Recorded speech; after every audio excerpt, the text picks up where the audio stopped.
પેસો કાયદા સામે લઘુ ઉદ્યોગ ભારતીના પ્રયત્નોથી પરમિટ રિન્યુઅલ કરવામાં રાહત મળી છે।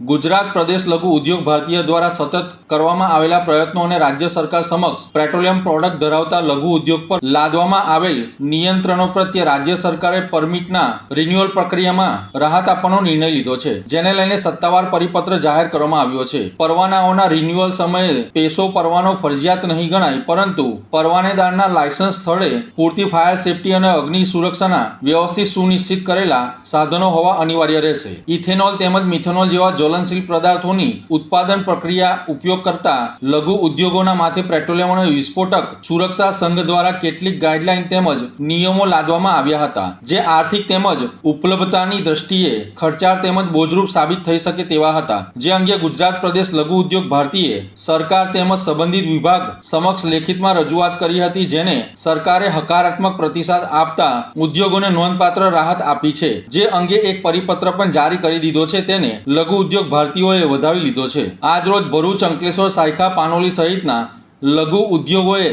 રૂબરૂમાં મુલાકાત કરી લઘુ ઉદ્યોગ ભારતીયના રાષ્ટ્રીય અધ્યક્ષ બલદેવભાઈ પ્રજાપતિનું અભિવાદન કર્યું હતું અને આભારની લાગણી વ્યક્ત કરી હતી। આ નિર્ણયથી ભરૂચ સહિત રાજ્યભરના નાના અને મધ્યમ ઉદ્યોગકારોને મોટી રાહત મળશે તેવી આશા વ્યક્ત કરવામાં આવી છે। આ તબક્કે અંકલેશ્વર ઉદ્યોગ મંડળના પ્રમુખ વિમલ જેઠવા, સેક્રેટરી નિલેશ પટેલ તથા અન્ય પદાધિકારીઓ વાલમજી દેસાઈ, લઘુ ઉદ્યોગ ભારતીય ભરૂચ જિલ્લાના મહામંત્રી વિસિત પટેલ, પ્રદેશ સચિવ કમલેશ ગામી અને ભરૂચ જિલ્લા પ્રમુખ રમેશ ચોડવડિયા સહિત લઘુ ઉદ્યોગ ભારતીના પદાધિકારીઓ ઉપસ્થિત રહ્યા હતા। ઇથાઇલ આલ્કોહોલ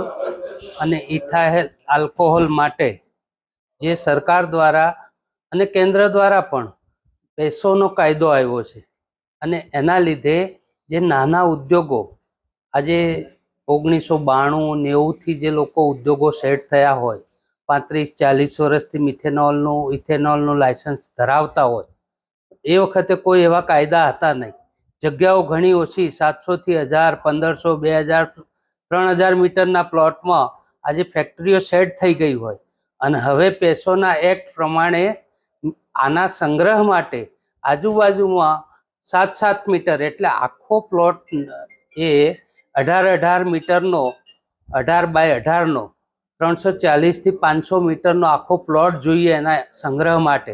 આટલી જગ્યાઓ ક્યાંય ન હોવાના લીધે અંકલેશ્વર તેમજ બીજા બધા ગુજરાતના જે એસ્ટેટો છે જ્યાં મિથાઇલ આલ્કોહોલ વપરાય છે, આના માટે લોકો ફેક્ટરીઓ બંધ થાય એવી પોઝિશન આવી ગઈ હતી અને સરકાર દ્વારા પણ એ પેસોનો એક્ટ લાગુ પાડવો જ, અને એના માટે અમે લગભગ ઓક્ટોબર મહિનાથી શરૂઆત કરી,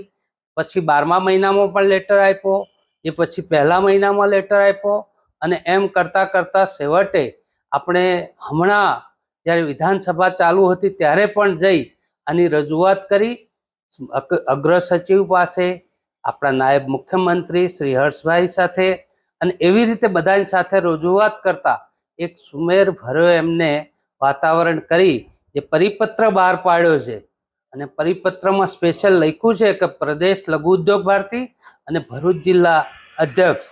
આ બંને દ્વારા જે પ્રયત્નો થયા એનાથી આ વર્ષ માટે તો આનો ઉકેલ આવ્યો છે અને આવા નાના ઉદ્યોગો માટે ફાયર સેફટી એ કમ્પલસરી છે, એનું કોઈક આપણે લેટર આપવો પડશે અને એવી રીતે આપણું લાયસન્સ રિન્યૂ થઈ જશે। એટલે હમણાં જે ગુજરાત અંકલેશ્વરના 300-400 ઉદ્યોગો તેમજ ગુજરાતના ટોટલ 4000 જેટલા ઉદ્યોગો જે બંધ થવાની આરે હતા એને એક જીવ મળી ગયો છે। ફરીથી આપણે આવા ઉદ્યોગોને ચાલુ રાખીએ। વૈશ્વિક આજે જ્યારે વાતાવરણ બગડી રહ્યું છે ત્યારે આપણા રાષ્ટ્રને પ્રગતિ તરફ લઈ જવા માટે આવા નાના ઉદ્યોગો ચાલુ રહેવા જરૂરી છે અને એ સરકાર દ્વારા જે પરિપત્ર બહાર પાડી અને આ પગલું ભર્યું છે એકદમ સરાહનીય છે। હું સરકારને પણ ધન્યવાદ આપું છું કે આવા નાના ઉદ્યોગો ચાલતા રહે અને નાના ઉદ્યોગો પણ એકદમ પોતાના સેફટીના રૂલ્સ પ્રમાણે પોતાના ઉદ્યોગો ચલાવે એ જરૂરી છે। આભાર, ધન્યવાદ।